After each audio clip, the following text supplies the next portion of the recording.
அசாமில் 20 கோடி ரூபாய் மதிப்பிலான போதை மாத்திரைகள் பறிமுதல். ஒருவரை கைது செய்து போலீசார் விசாரணை.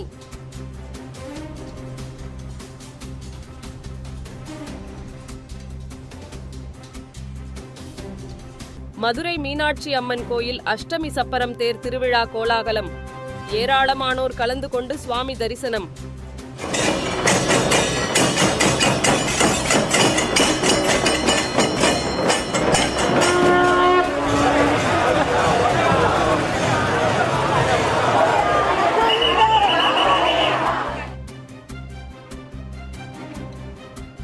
தமிழகத்தில் எல்லைப் பகுதிகளில் கொட்டப்பட்ட கேரள மருத்துவக் கழிவுகள். பலத்த போலீஸ் பாதுகாப்புடன் தமிழக எல்லையை தாண்டி அனுப்பி வைப்பு. வட மாநிலங்களில் வாட்டி வதைக்கும் குளிர். தலைநகர் டெல்லியில் வெப்பநிலை 7 டிகிரி செல்சியஸுக்கு கீழே சரிவு.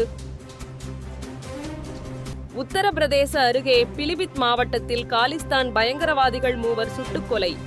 பயங்கரவாத செயல்களில் ஈடுபட்டதாக போலீசார் நடவடிக்கை. மேட்டூர் அணை நீர்மட்டம் 119.3 அடியாக அதிகரிப்பு. வினாடிக்கு 2886 கன அடி தண்ணீர் வந்து கொண்டிருப்பதாக அதிகாரிகள் தகவல். பீகாரில் இருந்து சட்டவிரோதமாக நாட்டு துப்பாக்கியை வாங்கி கோவையில் விற்பனை. 3 பேரை கைது செய்த போலீசார். சபரிமலையில் 37 நாட்களில் 29 லட்சம் பக்தர்கள் தரிசனம் செய்துள்ளனர். இது கடந்த ஆண்டை விட 4.5 லட்சம் அதிகம் என தேவஸ்தான அதிகாரிகள் தகவல்.